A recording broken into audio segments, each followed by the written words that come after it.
Hello dear student, most welcome. आज हम बात करने वाले हैं ओजोन डिप्लेशन के बारे में। तो सबसे पहले इंट्रोडक्शन देखेंगे कि ओजोन गैस होती क्या है हमारे पास। उसके बाद हम देखेंगे कि ओजोन गैस किस तरह से फॉर्मेशन होता है, उसका डिस्ट्रक्शन किस तरह से होता है, और ओजोन गैस हमारे पास ट्रोपोस्फेयर में, स्ट्रेटोस्फेयर में किस अमाउंट में मिलती है, पोलर रीजन पे, इक्वेटर रीजन पे। उसके बाद हम देखेंगे कि ओजोन गैस जो है हमारे लिए, इन्वायरमेंट के लिए इम्पोर्टेंट क्यों है, ये देखेंगे। और उसके बाद हम देखेंगे कि ओजोन जो डिप्लेशन हो रहा है उसके कारण क्या क्या है और उसको हम किस तरह से रोक सकते हैं, ये सारा हम डिटेल से बात करने वाले हैं। तो सबसे पहले इंट्रोडक्शन देखते हैं, ओजोन गैस क्या होती है। ओजोन गैस के बारे में हमारे पास ओजोन जो है, ऑक्सीजन की 3 जो हमारे पास एटम्स होते हैं, अगर उनको मिलाया जाए तो हमारे पास O3 फॉर्मेशन बनता है, जिसको हम क्या बोलते हैं, ओजोन बोलते हैं। ठीक है, ये किस तरह की होती है, हमारे पास ब्लू कलर की गैस होती है हमारे पास। और इसमें हमारे पास अगर अर्थ का जो डिफरेंट स्पेयर्स है, जो हमारे पास मंडल है, अगर उनको हम देखें तो सबसे पहले हमारे पास अर्थ के नज़दीक कौन सा है, ट्रोपोस्फेयर। ठीक है, ट्रोपोस्फेयर के बाद कौन सा है, स्ट्रेटोस्फेयर। स्ट्रेटोस्फेयर के बाद मेसोस्फेयर, फिर आयनोस्फेयर एंड एक्सोस्फेयर। तो इसको हम इस तरह से देख सकते हैं। यहाँ पर हमारे पास सबसे पहले ट्रोपोस्फेयर रहेगा, फिर स्ट्रेटोस्फेयर, फिर मेसोस्फेयर, फिर थर्मोस्फेयर एंड एक्सोस्फेयर। अब ओजोन जो पाई जाती है हमारे पास 2 लेयर में पाई जाती है। एक तो हमारे पास पाई जाती है ट्रोपोस्फेयर में पाई जाती है, और एक स्ट्रेटोस्फेयर में पाई जाती है। अगर ओजोन हमें ट्रोपोस्फेयर में मिलेगी, मतलब सौर मंडल में मिलेगी, तो उसको हम बोलते हैं बैड ओजोन। और अगर हमारे पास ओजोन स्ट्रेटोस्फेयर में मिलेगी, मतलब समताप मंडल में, उसको हम बोलेंगे गुड ओजोन। ऐसा क्यों बोलते हैं? ऐसा इसलिए बोलते हैं कि ओजोन का जो, अगर हमारे पास लोअर लेयर पे, हमारे पास ट्रोपोस्फेयर में जो सौर मंडल है, वो कहाँ से कहाँ तक है, 10 किलोमीटर से नीचे की जो डिस्टेंस है वो हमारे पास सौर मंडल का रहेगा।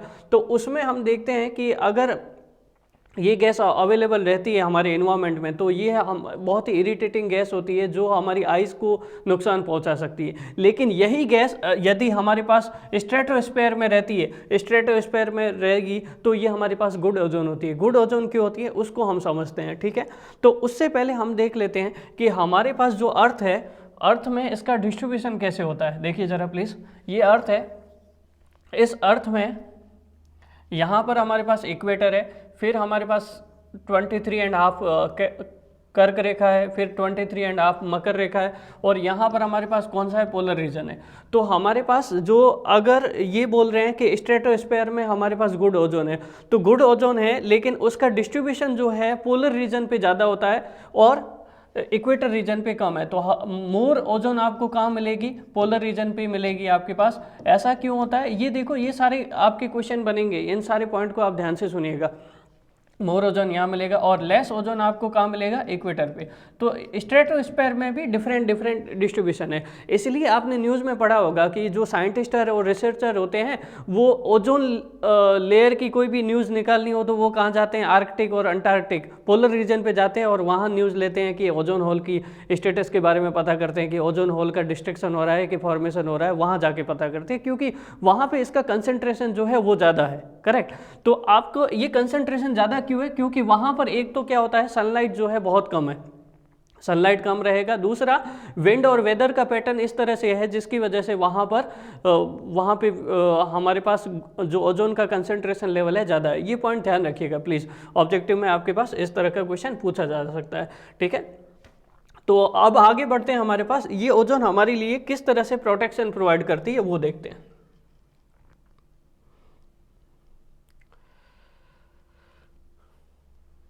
देखिए जरा प्लीज, जो सन से रेज आ रही है, डिफरेंट रेज आ रही है, वो किस तरह से आ रही है, वो अगर उनको वेवलेंथ के अकॉर्डिंग अगर डिवाइड किया जाए, जो रेज आती है उसको हम वेवलेंथ के अकॉर्डिंग अलग अलग पार्ट में डिवाइड कर सकते हैं। किसी की लॉन्गर वेवलेंथ होगी, और ग्रीन हाउस इफेक्ट में भी हम देख चुके हैं कि जो हमारे पास अर्थ पे वेवलेंथ, जो रेज आती है वो शॉर्ट वेवलेंथ होती है, जब वो ग्रीन हाउस के ग्लास से टकराती है तो वो लॉन्गर वेवलेंथ में चेंज हो जाती है, तो उनको हम क्या बोलते थे, इंफ्रारेड रेज बोलते थे। ठीक है, सिमिलरली यहाँ पर भी हम देखें कि सन से जो डिफरेंट रेज आ रही है, ठीक है, वो उनको अगर वेवलेंथ के हिसाब से डिवाइड किया जाए, वेवलेंथ हम किस में ले रहे हैं, नैनोमीटर में ले रहे हैं। अगर लॉन्गर वेवलेंथ होगी तो उसको हम बोलते हैं इंफ्रारेड वेव, उससे कम होगी तो 400 से 700 नैनोमीटर के बीच होंगे तो उसको हम बोलेंगे विजिबल रेज। उसके बाद अगर मान लीजिए 315 से 400 के बीच में अगर हमारे पास वेवलेंथ है तो उसको हम बोलेंगे ultraviolet rays, A type. Ultraviolet rays यहाँ पर हम डिवाइड करेंगे 3 टाइप की होगी, A type, B type and C type, 3 type की होगी। तो इसमें भी ध्यान दीजिएगा, ये 3 टाइप हम क्यों डिस्कस कर रहे हैं, बहुत इंपॉर्टेंट चीज़ है, यहाँ आपके क्वेश्चन यहाँ से बनेंगे, ठीक है। तो अल्ट्रावायलेट रेज जो है उनका जो वेवलेंथ है 400 से 100 नैनोमीटर के बीच में है। तो सबसे लोवेस्ट वेवलेंथ किसकी है, अल्ट्रावायलेट सी की, शॉर्टेस्ट वेवलेंथ हमारे पास अल्ट्रावायलेट सी की है। और ये जो अगर मान लीजिए ये रेज अगर अर्थ पे पहुंच गई, मान लीजिए ये अर्थ की सरफेस है, यहाँ पर हम अर्थ की सरफेस बना रहे हैं, तो अगर मान लीजिए ये अर्थ अल्ट्रावायलेट सी अर्थ पे पहुंच गई तो बहुत भारी नुकसान होने वाला है। सबसे जो डेंजरस अल्ट्रावायलेट पराबैंगनी किरणें हैं वो अल्ट्रावायलेट सी है। तो इसकी वजह से क्या होता है कि डायरेक्ट आपके पास स्किन कैंसर वगैरह हो जाएगा। सीधा ये जो अल्ट्रावायलेट रेज है वो सी टाइप की जो रेज है वो डायरेक्ट आपके हाथ के स्किन के ऊपर जो है वहाँ से एंटर कर जाएगी और उसकी वजह से स्किन कैंसर वगैरह हो सकता है, ठीक है। तो ये जो है हमारे पास यहाँ पर ओजोन लेयर है, ओजोन लेयर क्या करती है, यहाँ पर ये ओजोन लेयर जो ब्लू कलर की बना देते हैं एक बार, ब्लूइश कलर की जो है, अब यहाँ पर हमारे पास क्या है, बीच में ओजोन लेयर आ गई। ओजोन लेयर क्या करती है, इन अल्ट्रावायलेट सी जो रेस है इनको क्या कर देती है, रोक देती है बीच में, अर्थ पे पहुंच ही नहीं पाती है ये अल्ट्रावायलेट सी टाइप की रेज, ठीक है। तो अल्ट्रावायलेट सी टाइप की रेज अर्थ पे नहीं पहुंच पाएगी तो उसकी वजह से हमारे पास जो स्किन है वो क्या रहती है, प्रोटेक्शन रहती है, स्किन का प्रोटेक्शन रहता है और स्किन कैंसर नहीं हो पाता है। तो इसलिए ओजोन हमारे लिए बहुत बहुत ज़रूरी है। तो कुल मिला के बात ये। अब बात करते हैं अल्ट्रावायलेट बी और सी, ए के बारे में। सर अल्ट्रावायलेट ए और बी तो पहुंचेगी क्योंकि उनकी वेवलेंथ जो है वो किसके बीच में, 280 से 315 की, इनकी वेवलेंथ जो है ज़्यादा है, तो इनकी वेवलेंथ ज़्यादा है, लेकिन ये भले ही पहुंच जाए लेकिन ये इनकी अल्ट्रावायलेट सी रेज के कंपैरिजन में ज़्यादा डेंजरस नहीं है। तो हालांकि इनका भी नुकसान तो होगा ही, उसके बारे में देखते हैं हमारे पास क्या नुकसान होगा। अल्ट्रावायलेट सी जो है वो उसका जो शॉर्टेस्ट वेवलेंथ होता है और ये एटमॉस्फेयर की जो ओजोन होती है वो इसको क्या कर देती है, एब्जॉर्व कर देती है। तो हमारा काम तो मेन ये हो गया। अल्ट्रावायलेट बी रेज होती है जो हमारे पास स्किन का जो टॉप लेयर होता है ना, स्किन का जो टॉप लेयर होता है उसके ऊपर इसका इफेक्ट होता है, इसकी वजह से बर्निंग वगैरह होती है और स्किन कैंसर के चांसेस वैसे सबसे ज़्यादा तो अल्ट्रावायलेट सी से रेज से, और वो हमारे पास उसको हमने ब्लॉक कर दिया। तो अल्ट्रावायलेट बी रेज जो है उससे थोड़ा सा कम चांसेस रहेगा। और सबसे अल्ट्रावायलेट में सबसे हाईएस्ट या लॉन्गेस्ट वेवलेंथ जो होगी वो ए की होगी और ये हमारे पास स्किन के डीप लेयर में जो रीच करती है और उसकी वजह से एजिंग वगैरह, रिंकलिंग वगैरह हो जाती है। तो कई बार स्किन पे आपने देखा होगा जो रिंकल्स वगैरह बन जाते हैं वो अल्ट्रावायलेट ए रेज की वजह से बनते हैं। तो अगर यहाँ पर देखो इसको हमने एटमॉस्फेयर में ब्लॉक कर दिया, सबसे जो डीप कौन सी जाएगी रेज, ए जाएगी। और तो अर्थ पे कौन सी पहुँचती है, ए और बी हमारे पास दोनों पहुँचती है। उसके बाद आगे देखते हैं हमारे पास।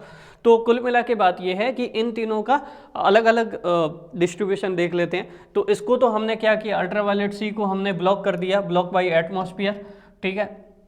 और ये मोस्ट डैमेजिंग टाइप की हमारे पास अल्ट्रावायलेट रेज थी। उसके बाद अल्ट्रावायलेट बी जो है स्किन कैंसर का रोल प्ले कर सकती है, लेकिन हमारे पास मोस्ट डेंजरस सी थी तो उसको हमने ब्लॉक कर दिया। उसके बाद आइज़ के ऊपर भी इफेक्ट होता है, लेंस और रेटिना, आपका जो कॉर्निया है उसके ऊपर भी ये पराबैंगनी किरणें जो अल्ट्रावायलेट रेज है ये बहुत ज़्यादा इफेक्ट डाल सकती है। तो हमारे लिए जो आइज़ के प्रोटेक्शन के लिए, स्किन के प्रोटेक्शन के लिए ओजोन बहुत इंपॉर्टेंट रोल प्ले करती है।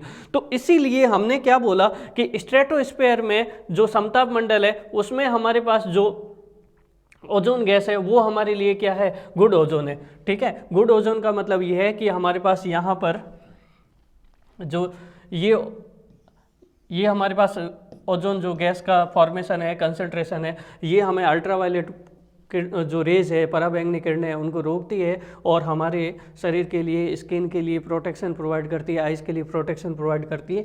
इसीलिए ओजोन का जो है हमारा ओजोन लेयर का हमारे पृथ्वी के चारों ओर बना रहना बहुत ज़रूरी है। लेकिन इसमें क्या होता है, इसमें अभी क्या हो रहा है कि जो ह्यूमन जनरेटेड है, एंथ्रोपोजेनिक जो हमारे पास सोर्सेज है, ह्यूमन जनरेटेड सोर्सेज है, उसके कारण क्या हो रहा है, ओजोन गैस को नुकसान पहुंच रहा है। पहले ये देखते हैं कि ओजोन गैस को नुकसान कैसे पहुंच रहा है, और फिर वो सोर्सेज के बारे में डिस्कस करेंगे कि ये सोर्सेज कौन कौन से हैं और उनको हम कैसे रोक सकें, उसके बारे में भी बात करेंगे। तो यहाँ पर हमारे पास इंपॉर्टेंट समझ में आ गया। प्लीज़ आप साथ ही साथ नोट्स बनाते जाइएगा जो भी समझाया जाए, ठीक है। आप ध्यान रखिएगा कि जो भी स्टेटमेंट बोले, these are very important statement और डायरेक्टली आपके ऑब्जेक्टिव क्वेश्चन बनेंगे यहाँ से। देखिए ज़रा प्लीज़ आगे देखते हैं।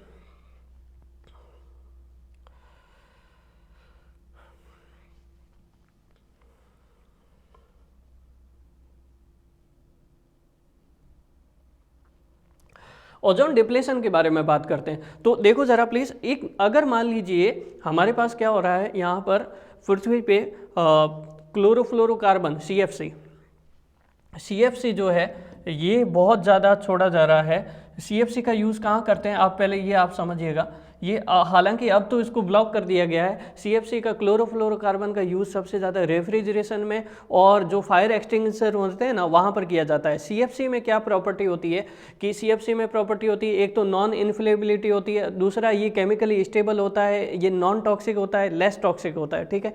और इसका यूज जो ये नॉन कोरोजिव इसमें कोरोजन नहीं होता है, संसारण नहीं होता है, तो इसीलिए ये सबसे केमिकल स्टेबिलिटी माना जाता है। और फ्लोरोकार्बन की ये प्रॉपर्टी होती है कि ये ऐसा नहीं है कि जो सन रेज आई उसकी वजह से ये जो है हट जाएगा। इसका जो लाइफ टाइम है वो कितना रहता है, ये लगभग 150 साल, इसका ऑन एन एवरेज बेसिस 150 साल तक ये जीवित, इसके जो मॉलिक्यूल्स है, एटम्स है, वो लाइफ टाइम इनका 150 साल तक रहता है।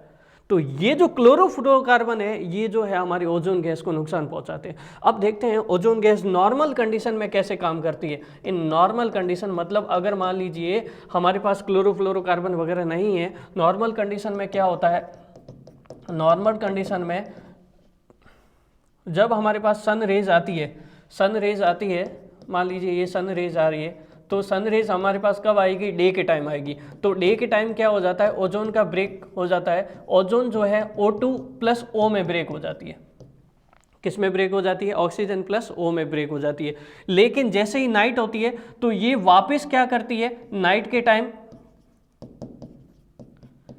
O2+O वापस फॉर्म होके क्या बना देती है, O3 बना जाती है। तो इसका जो बैलेंस फॉर्मेशन और डिस्ट्रक्शन चलता रहता है नॉर्मल कंडीशन में। अगर मान लीजिए हमारे क्लोरोफ्लोरोकार्बन वगैरह नहीं भेज रहे हैं तो नॉर्मल कंडीशन में आपके पास ऑब्जेक्टिव क्वेश्चन किस तरह से बनेगा, वो इस तरह से बनेगा कि हमारे पास जो ओजोन है उसका फॉर्मेशन और डिस्ट्रक्शन जो है वो नॉर्मल कंडीशन में, इक्विलिब्रियम कंडीशन में हमेशा चलता रहता है, डे एंड नाइट में।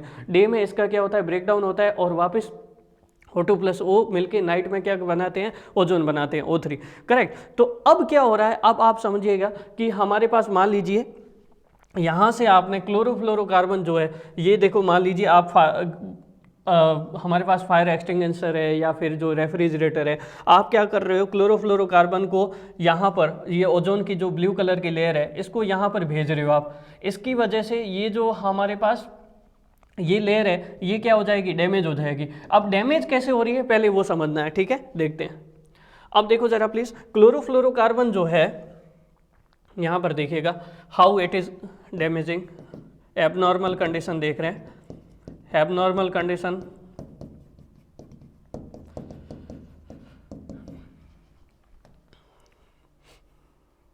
एबनॉर्मल कंडीशन में क्या होता है, ये जो क्लोरोफ्लोरोकार्बन है जब सन रेज आती है, ये अल्ट्रावायलेट रेज आती है, तो ये क्या करती है, क्लोरोफ्लोरोकार्बन को ब्रेक कर देती है और उससे क्या जनरेट करती है, क्लोरीन जनरेट करती है, क्लोरीन माइनस, ठीक है। अब ये क्लोरीन क्या करता है, जब रेज आएगी, अल्ट्रावायलेट रेज आएगी, ये क्लोरोफ्लोरोकार्बन को ब्रेक करके क्या जनरेट करती है, क्लोरीन जनरेट करती है। अब क्लोरीन जो है O3 के साथ मिलके क्या बनाएगा, O3 के साथ मिलके बनाता है ClO प्लस O2, ये हमारे पास बन जाता है, ठीक है। अब अगेन इसका आगे प्रोसेस कैसे होता है, अब होता क्या है, ये जो ClO मतलब क्लोरीन मोनोऑक्साइड जो बना ना हमारे पास, ये क्लोरीन मोनोऑक्साइड वापस क्या करता है, ClO O के साथ जो नवजात ऑक्सीजन है उसके साथ रिएक्शन करता है और वापस क्लोरीन जनरेट कर देता है, Cl माइनस प्लस O2 ये जनरेट कर देता है। ठीक है, यहाँ पर ये जनरेट हो गया। अब हो क्या रहा है, वापस जो है ये क्लोरीन है, ये क्लोरीन जो है वापस यहाँ से जाके फिर किसके साथ रिएक्ट करेगा, ओजोन के साथ रिएक्ट करेगा, फिर क्या बनाएगा ClO प्लस O2, फिर ये ClO क्या करेगा, O के साथ रिएक्शन करके फिर क्लोरीन जनरेट करेगा। इस तरह से ये ओजोन तो बचेगी नहीं, पीछे क्या बचेगा, O2 और O, केवल ऑक्सीजन और क्लोरीन मोनोऑक्साइड बच रहा है, तो वहाँ पे O3 तो रहा ही नहीं। तो इसका मतलब ये जो प्रोसेस हो रही है ये कंटिन्यूस हो रही है। अगर मान लीजिए आपने जो है क्लोरोफ्लोरोकार्बन भेज दिया, वो क्लोरोफ्लोरोकार्बन को ध्यान से समझो, एक क्लोरीन एटम जो होता है वो हमारे पास ओजोन के can break apart more than 1 lakh ozone molecules, मतलब ओजोन के कितने मॉलिक्यूल्स को ब्रेक कर सकता है, 1 लाख मॉलिक्यूल्स को ब्रेक कर सकता है सिर्फ एक एटम क्लोरीन का। तो ये इसलिए डेंजरस है। ये जो प्रोसेस जो है क्यूमुलेटिव चलती रहती है बार बार। यहाँ पर जो है क्लोरीन मोनोऑक्साइड बनेगा। अगर मान लीजिए एक बार रिएक्शन होता, एक एटम को ब्रेक कर देता तो चलता, लेकिन जो क्लोरीन का पोटेंशियल है ना बहुत ज़्यादा है, 1 लाख एटम को अगर ब्रेक कर देगा तो फिर तो और इसका लाइफ टाइम भी हम देख चुके हैं कि ये 150 साल तक जीवित रहेगा क्लोरीन का एटम। तो 150 साल तक तो जीवित रहेगा तो फिर तो बड़ी प्रॉब्लम है, 150 साल तक तो ये रिएक्शन चलती जाएगी, एक एटम ही काफ़ी है क्लोरीन का, तो ये बड़ी दिक्कत हो रही है। तो समराइज फॉर्म में वापस देखते हैं हमारे पास क्या हो रहा था। समराइज फॉर्म में हम वापस देख रहे हैं कि हमारे पास जो क्लोरीन है, क्लोरोफ्लोरोकार्बन हमने यहाँ से भेज दिए ऊपर फायर एक्सटिंग्विशर से और किसके रेफ्रिजरेशन से। अब सन रेज आई, सन रेज ने क्या किया, क्लोरोफ्लोरोकार्बन को ब्रेक कर दिया और वो किस में कन्वर्ट हो गया, क्लोरीन में। क्लोरीन फिर ओजोन के साथ रिएक्ट करती है, क्या बनाती है, chlorine monoxide. Chlorine monoxide plus O2 बना रही है। अब ये क्लोरीन मोनोऑक्साइड वापस क्या कर रहा है, O के साथ रिएक्ट कर रहा है और क्लोरीन बना रहा है। अब यही क्लोरीन वापस जाके फिर ओजोन को ब्रेक करती है और एंड सो ऑन चलता जा रहा है। कितनी बार, 1 लाख टाइम जो हो रहा है हमारे पास, ये 150 साल तक इस तरह से चलता जाएगा जब तक कि क्लोरीन का इसका अस्तित्व खत्म नहीं हो जाए।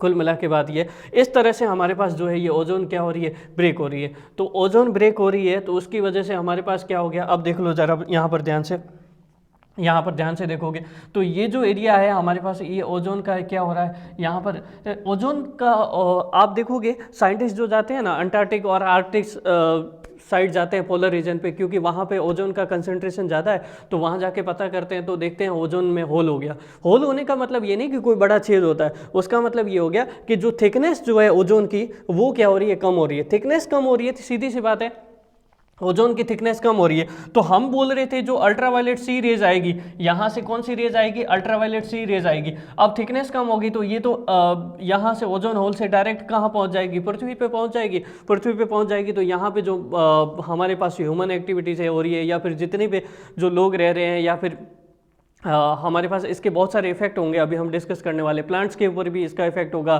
जितने भी बायोटिक अबायोटिक कंपोनेंट्स हैं, जीवीय और अजीवी कंपोनेंट्स हैं, उन सब के ऊपर अल्ट्रावायलेट सी रेज का इफेक्ट होगा। हम तो पहले अल्ट्रावायलेट सी रेज को तो रोकने की सोच रहे थे, किसकी मदद से, ओजोन की मदद से। तो ओजोन जो है हमारे लिए बहुत ओजोन लेयर जो है हमारे लिए लाभदायक है। कहाँ पे, स्ट्रेटोस्फेयर में। तो उसको यहाँ पे आने से हमारे पास अल्ट्रावायलेट सी रेज को जो है यहाँ पर आने से रोकने के लिए ये ओजोन लेयर बहुत ज़रूरी है, ठीक है। लेकिन ये क्लोरीन के एटम जो है ये तो हमारे पास एंथ्रोपोजेनिक है, मतलब ह्यूमन जनरेटेड है। आप फ्रिज आजकल हर घर में देखते हो, हर घर में फ्रिज यूज़ हो रहा है, तो वहाँ पे अगर आप क्लोरोफ्लोरोकार्बन यूज़ कर रहे हो तो फिर यहाँ पर बड़ी प्रॉब्लम हो रही है। तो सरकार ने क्या बोला, प्लीज़ ध्यान से सुनिएगा। सरकार ने क्या बोला, क्लोरोफ्लोरोकार्बन है ना वो यूज़ ही मत करो। तो उसके लिए क्या हुआ, ओजोन लेयर को प्रोटेक्शन के लिए, प्लीज ध्यान से सुनिएगा, यहां पर क्वेश्चन बन रहा है। ओजोन लेयर के प्रोटेक्शन के लिए अब वर्ल्ड वाइड बहुत बड़ी चिंता हो गई कि इसका प्रोटेक्शन कैसे किया जाए। भाई बाकी सब तो चल रहेगा, लेकिन ओजोन लेयर को बचाना जरूरी है, क्योंकि ओजोन लेयर अगर हर जगह ब्रेकआउट, इसका डिस्ट्रक्शन होने लग गया, ब्रेक होने लग गया, तो यहाँ पर तो मानव जीवन संभव नहीं हो पाएगा। सारे कैंसर के रोगियों के सत्यानाश हो जाएगा, यहाँ पर कुल मिला के कोई मतलब नहीं रहेगा। तो इसके लिए वर्ल्ड वाइड बहुत ज़्यादा सोचा गया वर्ल्ड लेवल पे। तो 1985 में, ध्यान से सुनिएगा, 1985 में वियना कन्वेंशन हुआ। कौन सा कन्वेंशन हुआ, वियना कन्वेंशन। प्लीज ध्यान से सुनिएगा, क्योंकि ये क्वेश्चन बनते हैं कि ओजोन प्रोटेक्शन के लिए कौन कौन से कन्वेंशन हुए। वियना कन्वेंशन के तहत 1987 में मॉन्ट्रियल प्रोटोकॉल हुआ,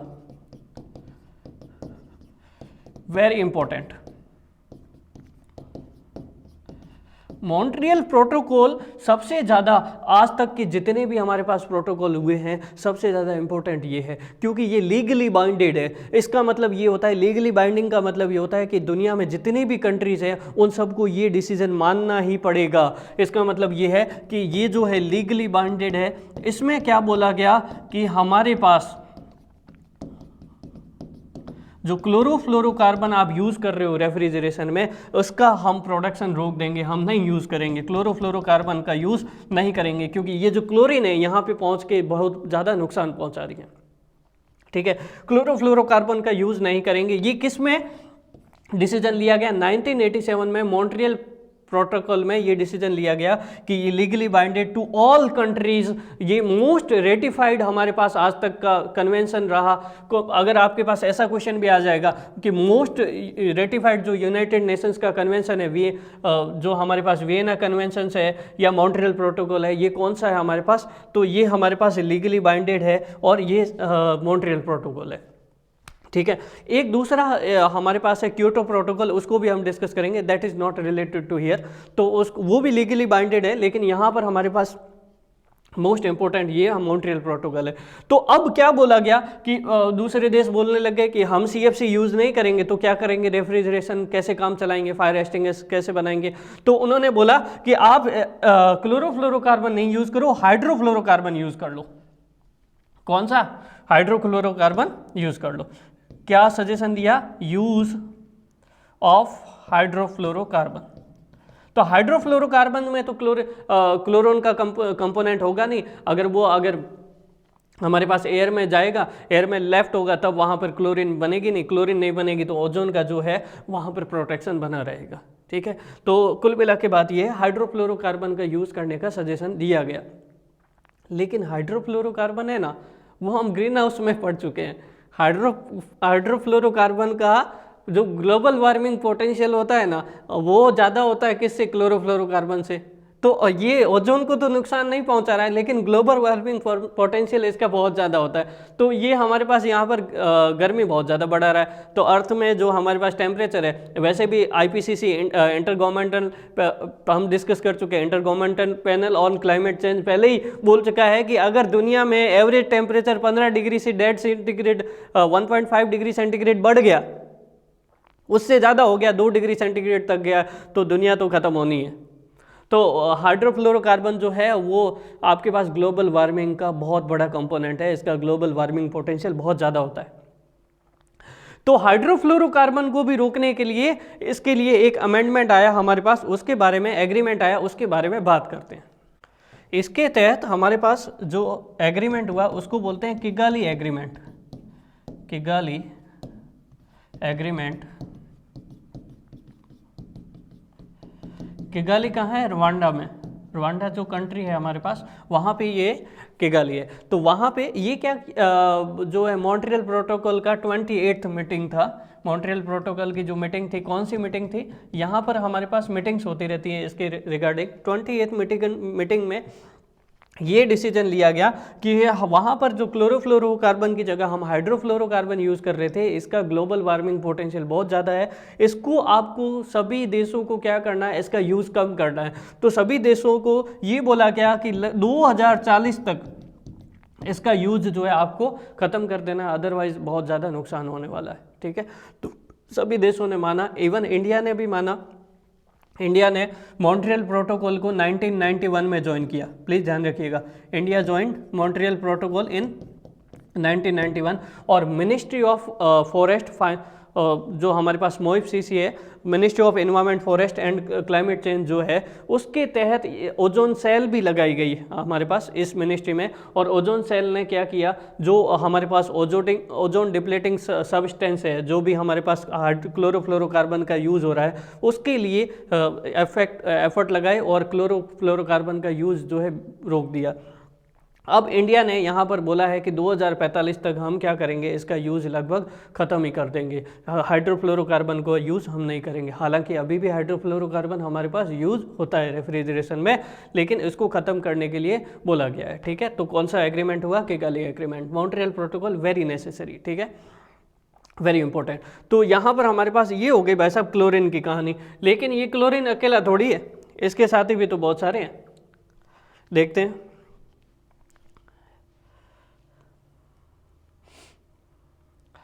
आप देखो ज़रा प्लीज़, यहाँ पर हमारे पास आपके पास इंपॉर्टेंट क्वेश्चन बनता है। क्या क्वेश्चन बनता है, यहाँ पर चार जो इंपॉर्टेंट है, क्लोरोफ्लोरोकार्बन तो हम डिस्कस कर ही चुके हैं, ये जो है हमारे पास ओजोन गैस की लेयर को नुकसान पहुँचा रहा है स्ट्रेटोस्फीयर में, समताप मंडल में। उसके बाद हेलेंस, ये भी हमारे पास जो है नुकसान पहुँचाता है। उसके बाद मिथाइल क्लोरोफॉर्म, ये भी नुकसान पहुँचाता है। HCFC हाइड्रोक्लोरोफ्लोरोकार्बन्स, देखो यहाँ पर HFC अलग होता है, HCFC अलग होता है। HFC होता है हाइड्रोफ्लोरोकार्बन, तो इसमें तो क्लोरीन है नहीं, लेकिन HCFC यूज करोगे तो हाइड्रोक्लोरोफ्लोरोकार्बन अगर यूज करोगे तो वहाँ पर हमारे पास ये नुकसान पहुंचा सकता है। ठीक है, और हमारे पास कुल मिला के ये जो हमारे पास ओजोन को डिप्लीट करने के बहुत सारे पॉइंट है, तो आपको ये 4 पॉइंट ध्यान रखने हैं। कौन कौन सी इसके लिए हमारे पास गैसेस रेस्पॉन्सिबल है। एक तो हमारे पास CFC है, दूसरा हेलेंस है, तीसरा मिथाइल क्लोरोफॉर्म, चौथा HCFC हाइड्रोक्लोरोफ्लोरोकार्बन। यहाँ पे क्लोरो नहीं लिखा हुआ है, आप इसको प्लीज़ क्लोरो लिख दीजिएगा, हाइड्रोफ्लोरोकार्बन नहीं है, ठीक है, HFC नहीं है।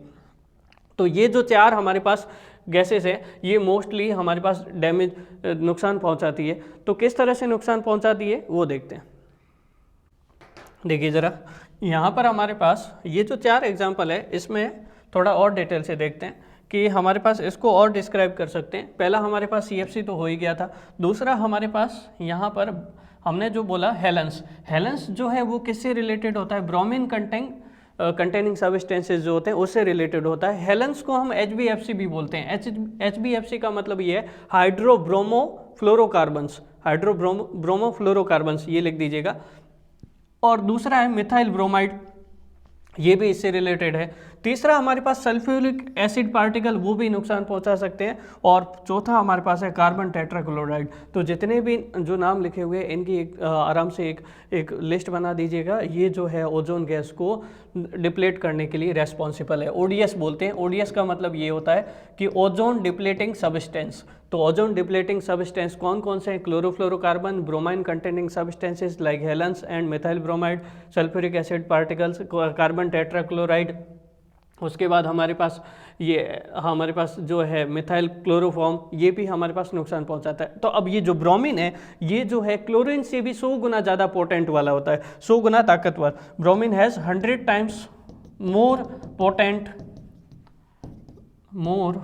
Than chlorine. ये तो और भी ज़्यादा नुकसान वाला है देन क्लोरीन। ठीक है, तो ये आपके पास ODS सब्सटेंसेज है, तो ये देख लीजिएगा प्लीज़। आगे हम देखते हैं कि यहाँ पर हमारे पास अगर मान लीजिए ओजोन गैस को नहीं बचाया गया तो हमारे पास क्या क्या नुकसान हो सकते हैं। तो हम पहले तो देख ही चुके हैं हमारे पास कौन कौन से फैक्टर है। पहले हमारे पास ये देख चुके हैं कि अगर स्किन कैंसर हो जाएगा, अल्ट्रावायलेट रेज पहुँचेगी, तो साथ ही साथ जो है हमारे पास ब्लाइंडनेस हो जाएगी, आइज़ की डिजीज़ हो जाएगी, कॉर्निया ख़राब हो जाएगा, ये प्रॉब्लम हो जाएगा। अगर मान लीजिए एग्रीकल्चर पे इफेक्ट देखना है तो ह्यूमन पे तो इफेक्ट देख चुके हैं। एग्रीकल्चर पे क्या होगा, प्लांट अल्ट्रावायलेट अगर रेडिएशन आता है तो प्लांट की जो पत्तियाँ होती है, जो वो उनके ऊपर एक तरह से जो है उसका रंग चेंज हो जाएगा, साथ ही साथ उसका जो फोटोसिंथेसिस का प्रोसेस है वो भी ख़त्म हो जाएगा। और वो जब फोटोसिंथेसिस का प्रोसेस ही नहीं हो पाएगा तो जो प्लांट है वो धीरे धीरे डाई आउट हो जाएगा। तो यहाँ पर हम देख सकते हैं कि प्लांट जो ग्रोथ है वो उसकी वजह से कम हो जाएगी और ये जो है अल्ट्रावायलेट रेडिएशन की वजह से होगी। ठीक है, major crop species are particularly vulnerable to increase ultraviolet resulting in reduce growth, photosynthesis process कम हो जाएगी और फ्लोरिंग भी कम हो जाएगा। तो ये 2 हमारे पास एनिमल और किसके ऊपर है, हमारे पास ह्यूमन के ऊपर। तो यहाँ पर अगर आप ध्यान से देखो तो पत्तियों का कलर कैसे चेंज हो रहा है ओजोन के कारण। ये देखो यहाँ पर जो कम्प्लीटली ग्रीन नहीं है, ये देखो यहाँ पर जो है पत्तियों का कलर जो है हल्का सा पीला हो जाता है, तो ये किसकी वजह से हो रहा है? अल्ट्रावायलेट जो हमारे पास बी रेडिएशन, हालांकि सी रेडिएशन को तो हम वैसे ही रोक चुके हैं, लेकिन सी रेडिएशन और आ जाएगी तो फिर तो और भी नुकसान है। अल्ट्रावायलेट बी रेडिएशन की वजह से भी इतना नुकसान हो रहा है हमारे पास। तो इन सारी बातों को हमें क्या करना है? ध्यान देना है। एनिमल्स के ऊपर हमारे पास किस तरह से नुकसान हो रहा है वो भी हम डिस्कस कर लेते हैं।